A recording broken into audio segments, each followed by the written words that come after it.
At time, it could burn up half the community. I mean, it really could. It doesn't take but about 45 seconds for a And, mattress. and we and we have no way to fight it right now. Okay, that's why we have burn bans, and believe me, you need to live by them. Isn't Minnesota sitting here for everybody? We're right here. They're fair comments.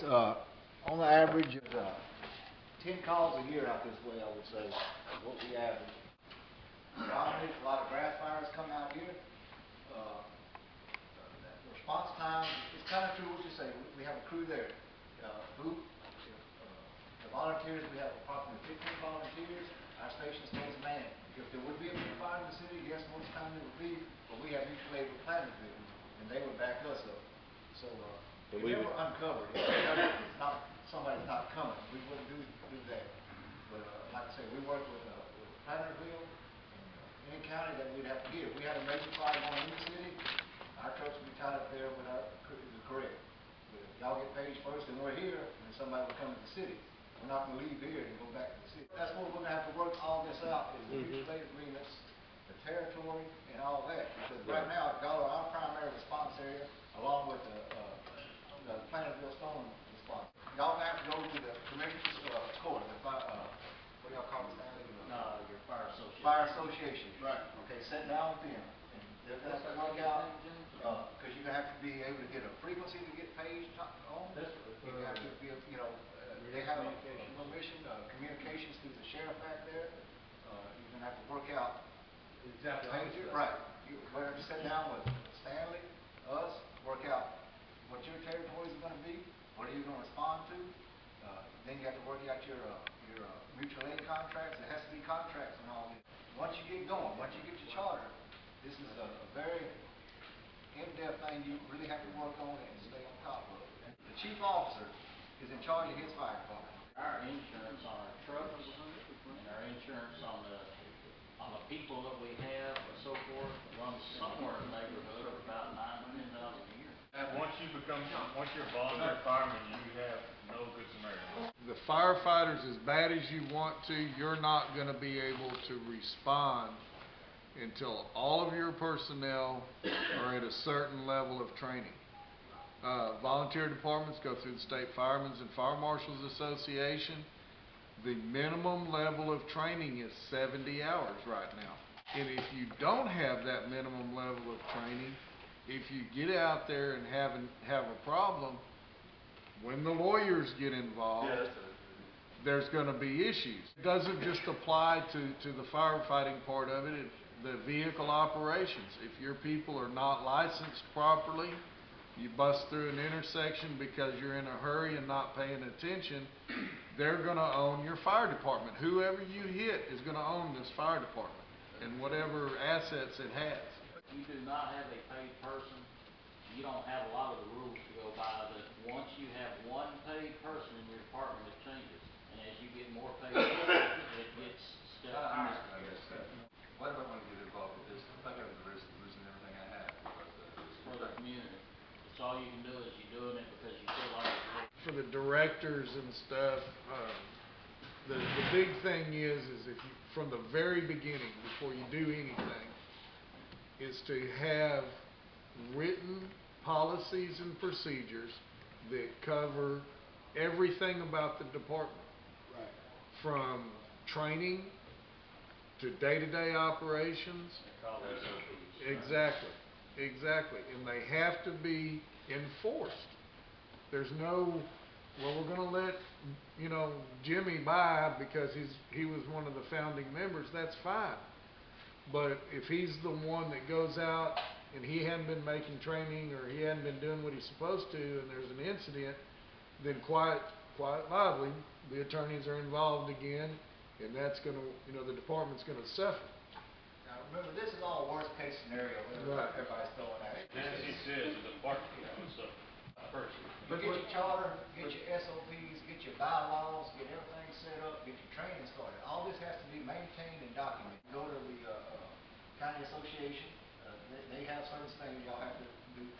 Feel stolen, or y'all totally volunteer? Totally. They still got to keep records though. You don't need to respond. You're eating hot. We're not going to be immune from it. I mean, It's no different than any other business when it comes to that side of Yeah, it. so if something was to happen, you just have to be prepared and with your paperwork, your training and everything up to date and let it run its course.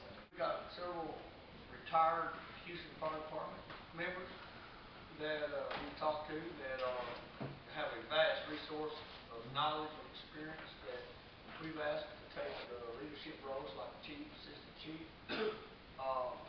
separating the board from them because, we all work crazy schedules. I work out of town, Simmons. How many calls does volunteers have to make? If they're a volunteer and they're not one of the officers, I expect about 25%, whatever calls go out. If you're an officer, you're gonna answer over 50. You can't right in. 1, 2, 3, 4, 5, 6, 7, 8. Here, 8 to 10 firemen would be plenty. Navasota has, what, 17 total? Right. Well, that's volunteers. Those are volunteers plus their paid staff. I have somewhere in the neighborhood of 15 people, and I'm lucky to get 6 or 7. That's what I thought. That's your base, correct? Very hard to volunteer right now. Well, everybody's gotta make a living Right. first, and all these people that raise their hand, how many of them work? All of them. So therefore, that means you're There investing. goes your mutual aid agreement right there. If you don't have enough people, call Anderson, Right, have them dispatch whoever. right. If you don't have enough personnel, you call dispatch. Theoretically, we're talking about a 15-minute average response from Navasota, Sprout the same from Plantersville, and it's gonna be about the same for y'all, even when y'all sitting around here. Cause you figure if you're at home, it happens in the middle of the night, you gotta get dressed, you gotta go to the station, you gotta go to work, you gotta get to the scene. That's a minimum. Say 8 to 10, that's fine if you think everybody's gonna fit, but how many do you You're actually gonna really get have? about 3. Right. Navasota has, what, 17 total? Right. Well, that's volunteers. Those are volunteers plus their paid staff. And that is a big department, Navasota is. Stanley, y'all have, I have somewhere in the neighborhood of 15 people, and I'm lucky to get 6 or 7. That's what I thought. That's your base, correct? And That's my base. that's anywhere right now. It's very hard to volunteer right now. Well, you gotta make a living. Yeah. Everybody's gotta make a living Right. first, and all these people that raise their hand, how many of them work? All of them. So therefore, that means you're investing. Have enough personnel, you call dispatch. Once you get your core established, you get your chief, get everything established, we can all have another meeting here, or stay at Navasota, or Plantersville, wherever we need to go, so everybody gets to know everybody. Right. And, But theoretically, we're talking about a 15-minute average response from Navasota, Sprout the same from Plantersville, and it's gonna be about the same for y'all, even when y'all sitting around here. Cause you figure if you're at home, it happens in the middle of the night, you gotta get dressed, you gotta go to the station, you gotta go to work, you gotta get to the scene. That's a minimum. you got to factor in your cost of gear, your cost of pages, your cost of radios, your cost of SCBA's coming. We come up with. To gear a man out and give him a pager, you're looking at somewhere in the neighborhood of $3 grand. If you've got 8 air packs, you need a minimum of 16 bucks. 16 Minimum. bucks. Nobody should be actively fighting fires for a period past 30 minutes. If it costs anybody anything, you're not gonna get the volunteer. Last year, we had 188 calls. You figure how much gas that takes for someone to run back and forth to the station, that eats into your cost. But I got a question, we got the community that's benefited from you being there. Do they not want to contribute some assessment or something? You hand out any money, you are considered paying. I work for the city, but I still volunteer. Also work at the Montgomery Fire Department. There's lots and lots of time that needs to be dedicated in order to make the fire department work. And that's what you really gotta set forth and say, look, Tuesday nights we're gonna have a meeting, I gotta be there Tuesdays. The pager goes off, getting up at night, don't think somebody else is gonna take care of it. The training, it takes a lot of commitment. So if you don't wanna put nothing into it, that's what it'll be. You're not gonna get nothing It'll be out a of it. truck sitting in a barn that never gets to go nowhere. We come over to 1748, and there's an imaginary line down south.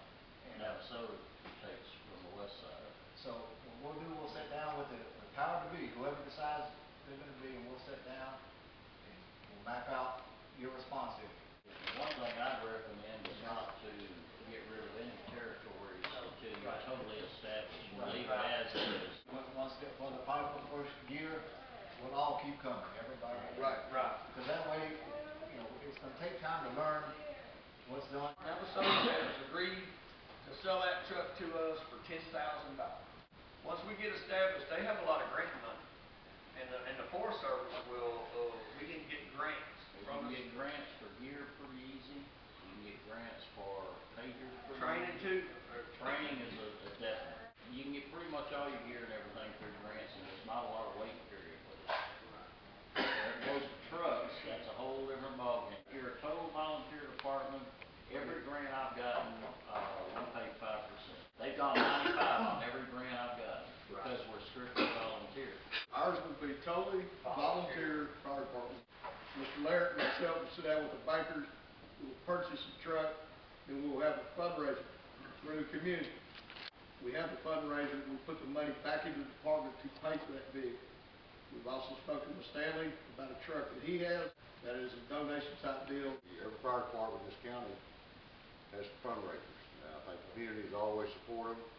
You'll find a support base in this community that will, once they see they got a proven, dedicated group of men and women that want to, like I said, you're not gonna, it's not a free day. You're gonna have to get awakened at 2 in the morning, Sunday afternoon, you know, and whether it's traffic control or sweep up a bale of hay yesterday and fire pit.